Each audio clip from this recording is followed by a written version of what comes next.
Once again, welcome my dear students. Myself Geeta Kadam, and today we are going to learn about history. Chapter number 6, Beginning of the Freedom Movement, Part 2. So, let us start. Before go ahead, let us recap first. Students, in the previous video, Beginning of the Freedom Movement, Part 1, we saw the background of the formation of Indian National Congress. On that background, Indian National Congress was formed in 20th December 1885. We saw the two periods of Indian National Congress. One is moderate. The period from 1885 to 1905 were known as moderate period. We also saw their ideology. Then we saw the extremist period. 1905 to 1920, that period were known as extremist period. We also saw the methods adopted by the extremists for the freedom struggle. So, through the first video, we understood the moderates led the foundation of freedom movement and the extremists carried forward the movement. Now, rest of the part of this lesson we will see in this video. So, let us start. Students, in this video, we are going to learn about the following points. First one is partition of Bengal and anti-partition movement. Second one is 4-point program of Indian National Congress.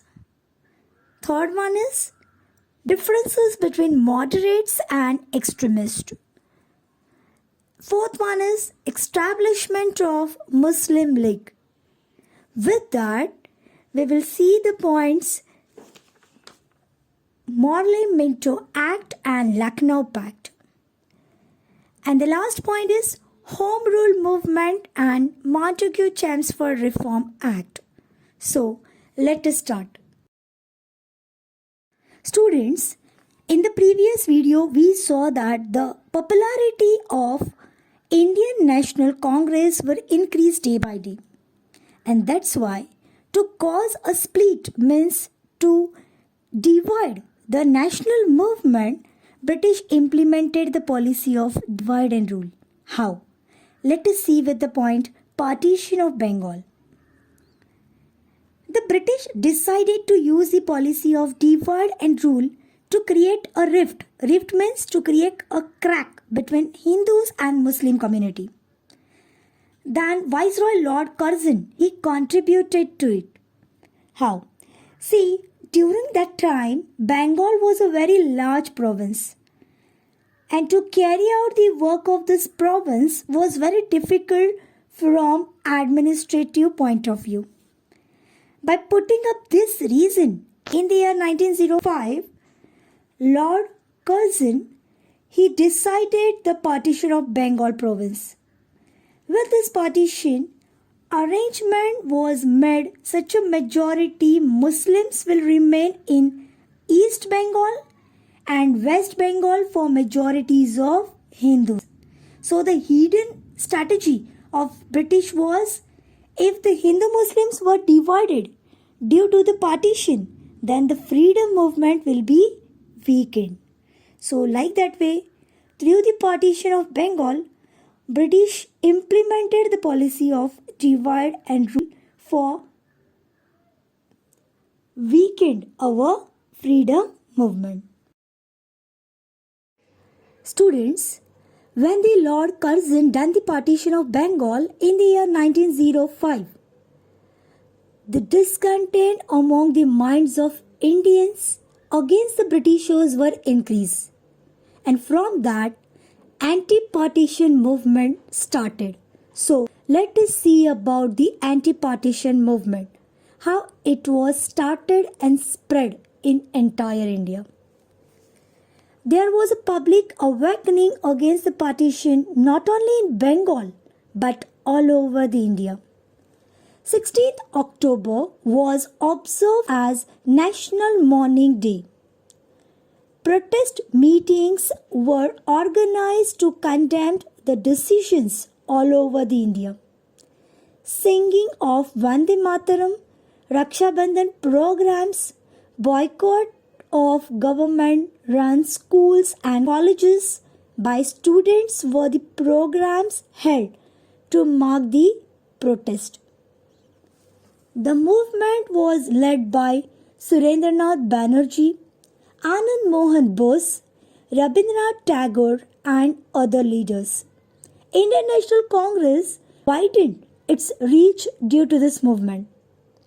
Sensing the intensity of movement and severity of dissatisfaction among the people, lastly, the British annulled, means cancelled, the partition of Bengal. Now the next point is 4-point program of Indian National Congress. See students, in the year 1905, Gopal Krishna Gokhale was a president of Indian National Congress and he supported the anti-partition movement. And next year, 1906, Dadabhai Naoroji was the president of Indian National Congress. And for that time, the first time he pronounced the word Swaraj from the stage.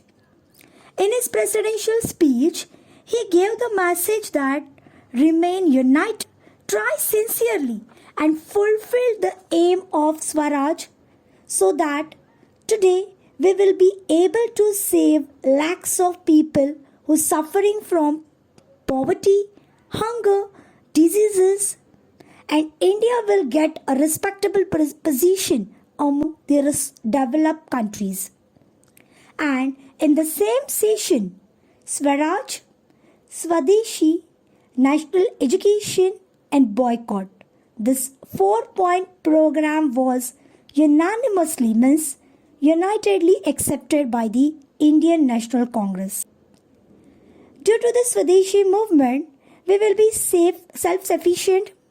To follow the path of Swadeshi, we need to bring together our capital, resources, manpower and such other forces, and from this benefit of our country could be achieve everything. It was decided that boycotting of foreign goods is the first step and boycott of foreign rule will be the next step. Due to the boycott, we will be able to attack the roots of British imperialism, was the opinion of some of the members or some of the leaders of Indian National Congress. Differences between the moderates and extremists. Students, we saw that there were the differences regarding the working system in Indian National Congress. These were the ideological differences. From these differences, the two main political groups were formed, the moderates and the extremists. Moderates advocated the peaceful and constitutional manners, and extremists who believe in severe struggle. And in the Surat session of 1907, these differences between the ideologies of Indian National Congress were rose to great extent. Moderates were trying to keep aside the resolution of Swadeshi and boycott.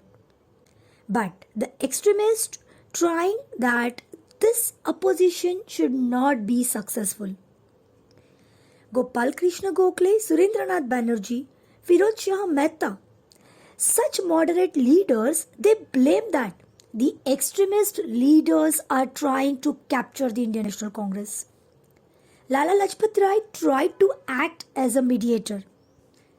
As per the Tilak's opinion, Indian National Congress was a national platform and hence it should not be divided.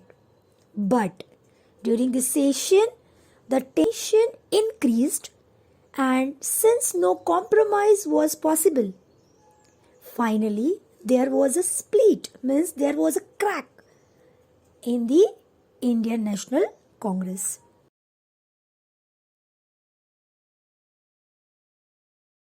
Now students, the next point is separation of the British.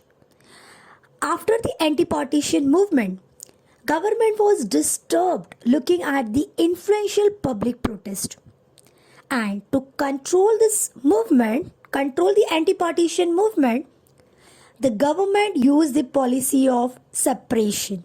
How? See. Firstly, the holding of public meetings were legally banned. Strict punishment were given to those who broke the law. School children were also beaten up. Many restrictions were imposed on newspapers. Many printing press were confiscated on the ground of blame of criticizing the government. Writers and editors were imprisoned. Strict actions were taken against the extremist leaders. This led to severe reaction in Bengal. The revolutionaries adopted the means of firing and bomb blast, etc. But how? See, these bomb attacks were advocated through Keshari newspapers by Lokmanya Tilak. The charge of sedition was put on Lokmanya Tilak, for which he was sent to Mandalay jail at Myanmar for 6 years imprisonment. Then Bipin Chandra Pal was sentenced to jail and Lala Lajpat Rai was deported from Punjab. So, like that way, after the anti-partition movement, Britishers used the policy of suppression. Next point is establishment of Muslim League. The British became very disturbed when they looking at the overwhelming response to the Indian National Congress in the anti-partition movement. Overwhelming means popularity of increasing fameness. And when that increasing fameness of Indian National Congress in the anti-partition movement, when Britishers saw that, the British once again followed the policy of divide and rule. And they started using the propaganda that for safeguarding the interest of Muslims, they should have a separate political organization. And due to the motivation of British government, a committee of upper class Muslims under the leadership of Aga Khan met the Governor General Lord Minto. And due to the motivation from Lord Minto and other British officers, Muslim League was established in the year 1906. Muslim League specially worked for safeguarding the interest of Muslims.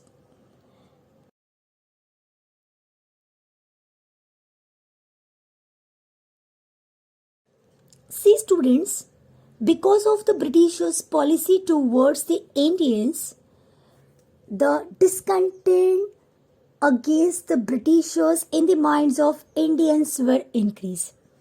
There was a dissatisfaction among the Indians regarding the work of British government.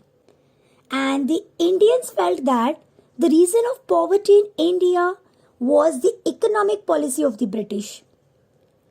Oppressive policy of Lord Curzon, exclusion of educated Indians in government services, unjust behaviors towards Indians in Africa, all this added to the dissatisfaction of the Indian people. And for that, as a temporary remedy on the discontent among the Indians, the Britishers passed the Morley-Minto Reform Act in the year 1909. So, as per this Morley-Minto Act, it increased the number of Indian members in the Legislative Assembly and the provision of inclusion of some elected Indian representatives in Legislative Assembly was made. In the same act, separate electorates were provided to the Indian Muslims. Due to this conspiracy of the British, the seeds of divisions in India were also sown.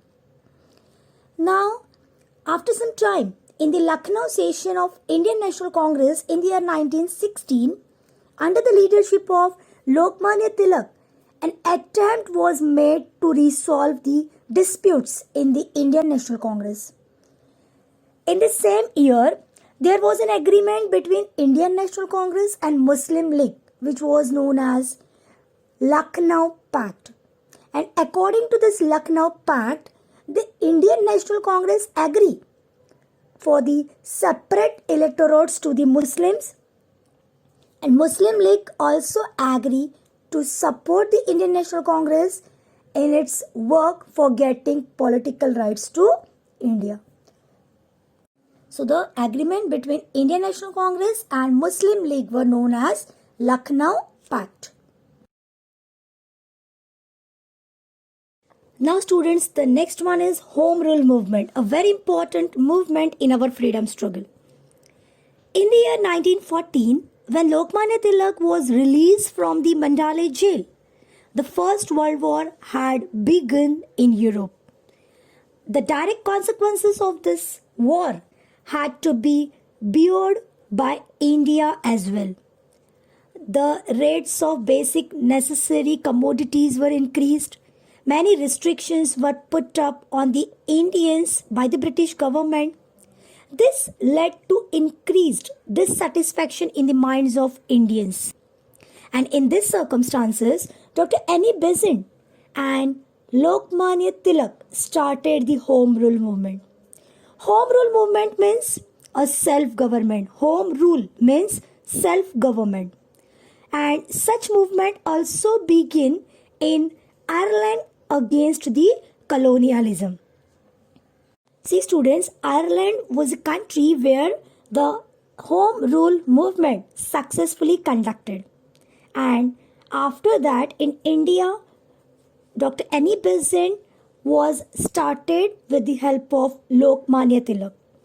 On the similar lines, Home Rule movement demanded right to self-government in India. Annie Besant and Lokmanya Tilak made extensive tour in different parts of country, and demand for self-government reached the common people. Tilak firmly stated that Swaraj is my birthright and I shall have it. So now people were ready for the self-government. And at the last, students, the First World War and India. The war atmosphere in Europe, growing dissatisfaction in the minds of Indians, popularity of Home Rule movement. In such conditions, it was necessary for the British to get cooperation from the Indians. British government, that's why, decided to provide some political rights to the Indians. So, in the year 1917, Montagu, a Secretary of State for India, he declared that step by step Indians will be given the right to self-government and responsible political system. And that's why Lokmanya Tilak, he also declared that if the government is going to show their sympathy and considerable attitude towards the demand of Indians, then only the Indian public is ready to cooperate the British. And this policy of Lokmanya Tilak is known as responsive cooperation. Now, Montagu-Chelmsford Reform Act. In the year 1919, the British Parliament passed another act to bring constitutional reforms in India. And this act is known as Montagu-Chelmsford Reform Act.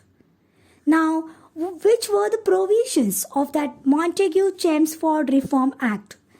As per this act, less important departments were transferred to the Indian ministers, whereas important departments like finance, home affairs, and revenue were under the control of the governor, means British.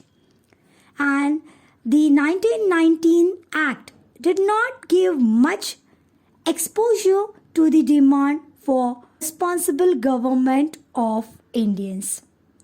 Everybody was disappointed due to this Montagu-Chelmsford Act. And Lokmanya Tilak, he criticized the act in following words.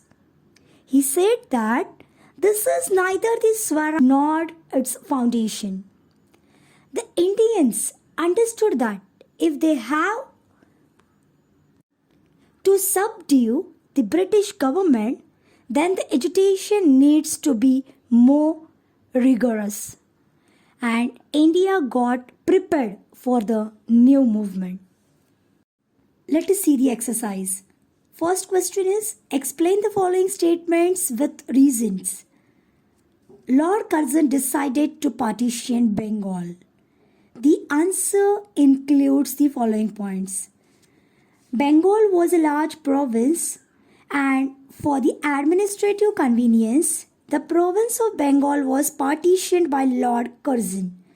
Second point, accordingly, the Muslim majority East Bengal and Hindu majority West Bengal were created in 1905. And third and the last point is, the real motive was to create a divide between Hindus and Muslims and thereby weaken the nationalist movements. British used the policy of divide and rule. Now the second question is, write short notes. 4-point program of Indian National Congress. First, introduction. In the session of 1906 of the Indian National Congress, the 4-point program was unanimously accepted. They are following. First point is Swadeshi, to make use of capital resources, manpower in our country so that it becomes self-sufficient. Second point is boycott. It was decided to boycott foreign goods as a first step and boycott a foreign rule to be the next step. It would be an attack on the roots of British imperialism. Third point is Swaraj. The final objective is to attain freedom. And fourth and the last point is national education. To impart education which will create pride for the nation among the people. Thank you, students.